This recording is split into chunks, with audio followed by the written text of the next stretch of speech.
una cuestión, digamos, muy impactante y que tiene que ver con historias desobedientes en San Luis. Va a haber una exposición aquí en San Luis a las 10 de la mañana, en Villa Mercedes en horas de la tarde, con entrada libre y gratuita aquí en San Luis, en el Anfiteatro 2 de la Universidad Nacional de San Luis, en la que van a estar presentes familiares de genocidas que están trabajando por la memoria, la verdad y la justicia y que van a contar sus historias desobedientes. Al hacer referencia a este tema, la comunicación de los organizadores, que son la CTA, marcas de dictadura, la misma Universidad Nacional de San Luis como parte de los actos por los 50 años de la existencia, se hace referencia a esta actividad y ha anticipado que van a estar Analía Karinek, Leonardo Miranda y Nahuel Funes Domenech, hija e hijos de genocidas.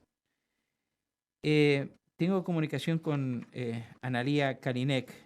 Es una nota difícil para mí. Analía Karinek, buen día. ¿Cómo le va? ¿Qué tal, Mario? Un gusto estar charlando con vos. Bueno, muchísimas gracias. He estado leyendo manifestaciones tuyas en distintas oportunidades, incluso tengo entendido que ayer has hecho declaraciones a propósito de temas de actualidad que hemos tenido con el ministro Guado de Pedro. Y veo que eres autora de un libro que se llama Llevaré su nombre. ¿Qué es Llevaré su nombre? Bueno, Llevaré su nombre es un libro autobiográfico que está escrito en tiempo real, digo yo, ¿no? Porque yo empecé a escribir... Real? Claro, porque yo empecé a escribir antes de enterarme de la condición de genocida de mi padre, de manera íntima, pensando en el día que tuviera hijos, iba haciendo registros narrativos, tratando de contarle a esos hijos que yo ya programaba que iban a venir en algún momento, cómo era la historia, cómo era el contexto familiar en esa época, y después como que analizo, ¿no? Interpreto que era como un intento de subsanar en mis hijos que todavía no habían nacido mi propia falta de registro acerca de mi propia historia, ¿no? Entonces el libro va dando cuenta de todo el recorrido que yo voy haciendo desde esta ingenuidad, ¿no? Que yo tenía acerca del accionar de mi padre en dictadura cuando yo apenas había nacido, yo nací en el 79, y descubriendo, ¿no? A partir de que queda detenido, de que leo los testimonios de los sobrevivientes, de que luego es condenado, ir como transformando esta visión de este padre que de repente es un padre genocida, ¿no? Que yo voy entendiendo que de eso se trata. Pero para ti era un papá amoroso, porque yo estuve hojeando unas hojas de, bueno, lo que he podido de la síntesis de tu libro que está en internet, y veo que era un padre amoroso para ti, ¿no? Es que sí, yo eso también lo relato y doy cuenta de eso, ¿no? De esta ahí lo he sacado. Claro, esta disociación que aparece en muchos padres, ¿no? No solamente en el mío, que bueno, que al interior del hogar eran padres muy afectuosos, padres proveedores, padres de un modelo también hegemónico de familia, ¿no? De una mamá ama de casa y un papá que trabajaba y que bueno, que también después fue muy difícil, ¿no? Romper con esos vínculos, romper con esos atavismos familiares, entendiendo también un deber social de repudiar los crímenes que él cometió. ¿Y qué pasó cuando supiste cuál era la verdad de la situación de tu papá? Y un quiebre existencial, lo podría resumir como de esa manera, ¿no? Como una necesidad de reconstruirme a mí misma a partir del desmoronamiento de la figura del padre y de esos modelos identitarios tan primarios, ¿no? Porque de repente era como poner en cuestionamiento y en crisis de todas las cosmovisiones del mundo y todas las creencias que yo hasta ese momento tenía. Y bueno, yo ya estudiaba psicología, inicio también un proceso terapéutico, me acerco a abuelas de Plaza de Mayo, sin tener nunca dudas acerca de mi condición biológica de hija de genocida, y bueno, empiezo también un trabajo de repensar mi historia y bueno, y cuál era mi posición respecto de esto, que siempre fue clara, ¿no? Nunca tuve dudas acerca de la necesidad de justicia y que mi padre tiene que estar preso. ¿Y cuándo conoces la realidad? Bueno, cuando él queda detenido en el año 2005, en agosto del 2005, él queda detenido preso y ahí aparece, yo tenía 24, 25 años, y aparece la primera pregunta, obligada, bueno, ¿y por qué está preso? Entonces ahí, bueno, enterarme que había habido una dictadura, que mi padre había coexistido en tiempo y espacio en esa dictadura, que yo había nacido en esos años, donde todo esto estaba pasando a nivel social, este, y bueno, y a partir de ahí, bueno, decir, bueno, hay un error, con mi papá se equivocaron, no puede ser, seguramente esto se va a aclarar, y bueno, a medida que avanzaba la investigación y pasaba el tiempo, todo lo contrario, cada vez se iba confirmando más la participación de mi padre en hechos aberrantes, ¿no? Donde después el punto como también más duro fue leer directamente los testimonios de los sobrevivientes. ¿Y qué pasaba mientras tanto con el resto de tu familia?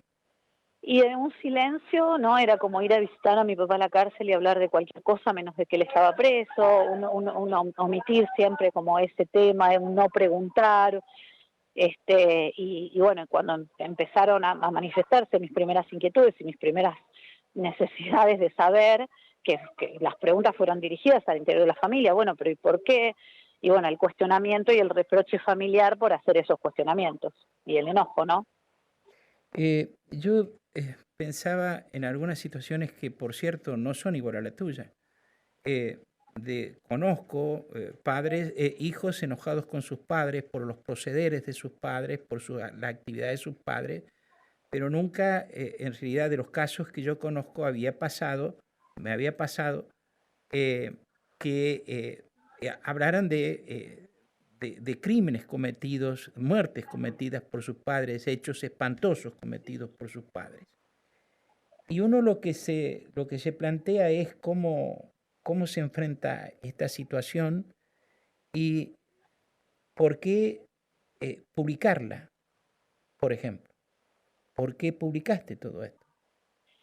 Y yo en algún momento, y esto también se va dando, se va pudiendo leer en el libro, ¿no? Empiezo a entender que no se trata de una historia íntima, familiar, sino que tiene que ver y tiene un anclaje en la historia de un país, ¿no? Digo, lo que a mí me estaba pasando no era algo aislado que me pasaba a mí, sino que tenía que ver con toda una historia que me superaba mi propia historia personal, ¿no? Y bueno, y entender el valor también del testimonio y de poder poner a pensar qué pasa con los familiares de los genocidas y qué responsabilidad tenemos también en la construcción de la memoria colectiva y siempre tuve también el convencimiento de que en la medida que yo pudiese contar mi historia iba a haber otros hijos, otras hijas u otros familiares que también iban a sentirse interpelados y a poder también animarse y acercarse y empezar a trabajar conjuntamente esto que nos pasa, que es también un lugar de mucha soledad, ¿no? Porque al interior de la familia está el reproche familiar y después a nivel social cargamos con cierto estigma o con cierto imaginario social que nos ubica en el pensamiento ideológico de nuestros padres genocidas, porque además las voces que se venían pronunciando al respecto tenían que ver con acompañar este pensamiento genocida. Entonces era como una necesidad muy personal mía en un primer momento poder decir, bueno, es mi papá, pero yo no tengo nada que ver con él, ni pienso como él. Ujú, ujú. Te digo que las pocas páginas que he leído del libro Llevaré su nombre, eh, hay algunas hay partes que son realmente impactantes. Me parece que desnudas el alma, porque veo que además tienes una formación cristiana fuerte, ¿no?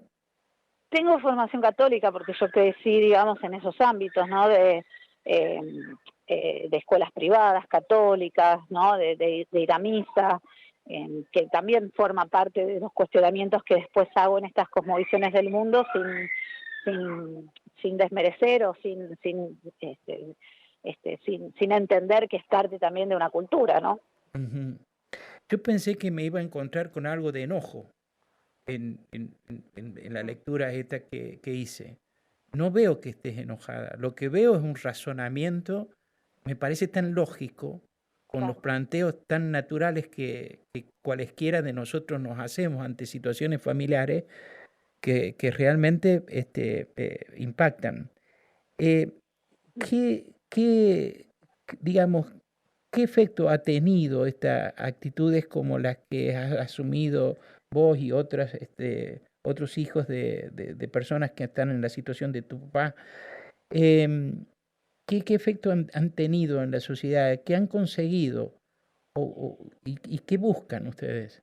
Sí, bueno, primero a nivel personal, ¿no? Poder accionar políticamente, digamos, el colectivo tiene una vocación política, ¿no? Digamos, de poder sumarnos, ¿no? A la defensa de los derechos humanos, a colaborar con el reclamo de las madres, de las abuelas, de las víctimas, de nuestros padres en, en pedir justicia, ¿no? Y en pedir seguir practicando la memoria. Me parece que esa es la vocación del colectivo y que a nivel personal nos devuelve como algo bueno a partir de algo tan malo, ¿no? De poder, qué sé yo, tener ese abrazo, tener esa palabra, tener ese encuentro, con una parte de la sociedad que bueno, que hasta ese momento no habíamos sido parte, ¿no? No habíamos sido parte porque el sistema ideológico, digamos, no nos permitía vincularnos con esos sectores y bueno, a partir, yo siempre digo, del nivel de conciencia social alcanzado en Argentina que ha podido traspasar como esa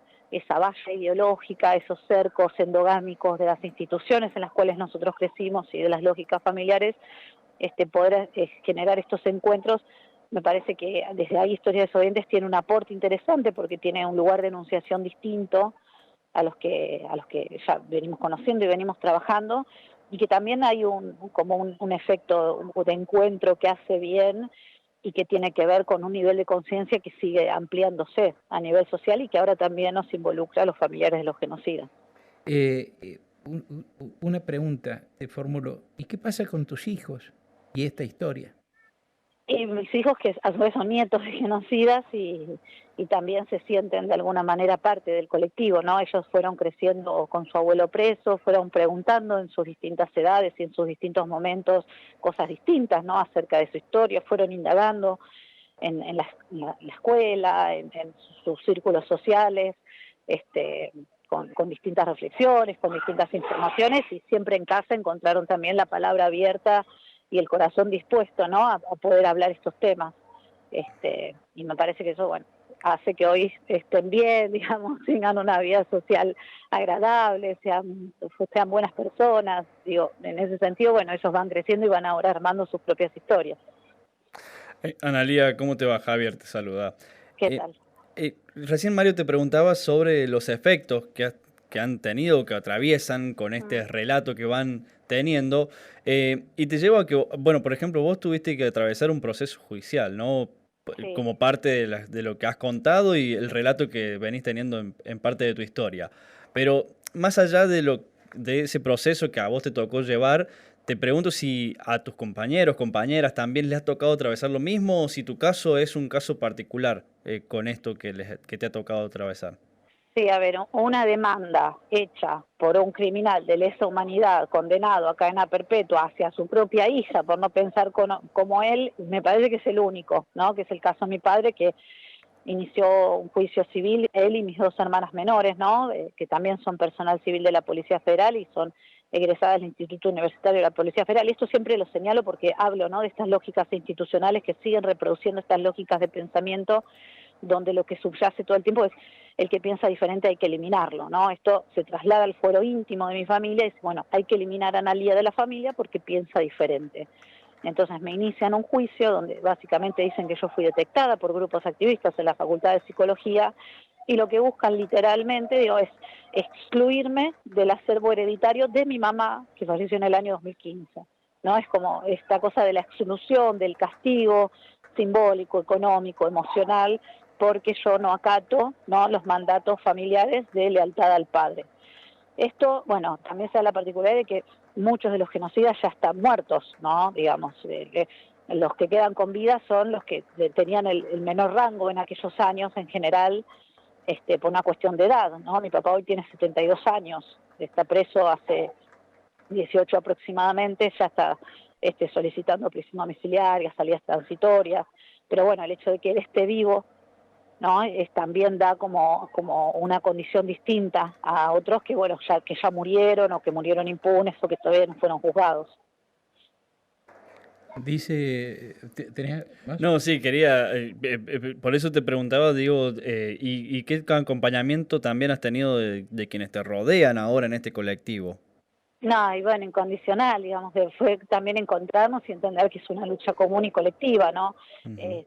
Sentir como este deber social de repudiar los crímenes del genocida, aunque sea nuestro padre, aunque sea nuestro abuelo, aunque sea nuestro tío, ¿no? Es un nivel de conciencia que también, ya te digo, adquirimos a partir de la lucha de los organismos que nunca han claudicado y que nunca han dejado de reclamar desde el amor también, ¿no? Y desde una necesidad ética, memoria, verdad y justicia, y luego su materialización en políticas públicas durante el gobierno de Néstor y de Cristina Kirchner, que pudo llevar a la práctica con voluntad política, ¿no? Hay que decirlo, el juzgamiento de estos criminales que habían estado impunes durante más de 20 años. Escribes en una parte, soy mamá, soy maestra, soy psicóloga, soy su hija, es mi papá. No me habló más. No tenía que preguntar, tenía que quedarme callada, no pensar, no sentir, no saber, obedecer. No pude, no me sale. No soy una digna hija suya, parece. No soy una digna hija de un padre genocida, no. Y más adelante, después de referirte a la cuestión de los rezos y Mm. el auxilio religioso, dices, tendría que honrar a mi papá y él no tendría que haber matado. Me pareció tremendo esto. Mm. Es muy impactante. Bueno, Analía Kalinek, mañana vas a estar Dale, nos aquí. vemos ahí en la universidad, va a ser un gusto poder estar en San Luis. Vas a estar aquí en la ciudad de Villa Mercedes, ¿no? Dale. Bueno, te deseo que estés muy bien, ¿eh? Muchas Gracias gracias por esta la nota, charla. muchas gracias. Saname. ¿Estás bien después de la nota? Porque habías dicho que te iba a ser un poco difícil La hacerla. nota me es difícil de encararla, obviamente, Ah, bueno, por pero por el bien. tipo de preguntas que uno tiene que formular. Claro, claro. No, Bueno, pero en ese linda, sentido. linda Este, nota. Dale. bueno, Un muy cariño bien. grande. Que te hayas Gracias, Hasta sentido hasta luego. bien, luego. gracias, ¿eh? Chao, chao. Analía Kalinek, hija de genocida, autora de este libro Lloraré su nombre, llevaré su nombre, me salió lloraré, llevaré su nombre, que va a estar mañana aquí en ámbitos de la Universidad Nacional de San Luis a la mañana y a la tarde en Villa Mercedes. Estuvo aquí en Nada Secreto en Radio Universidad.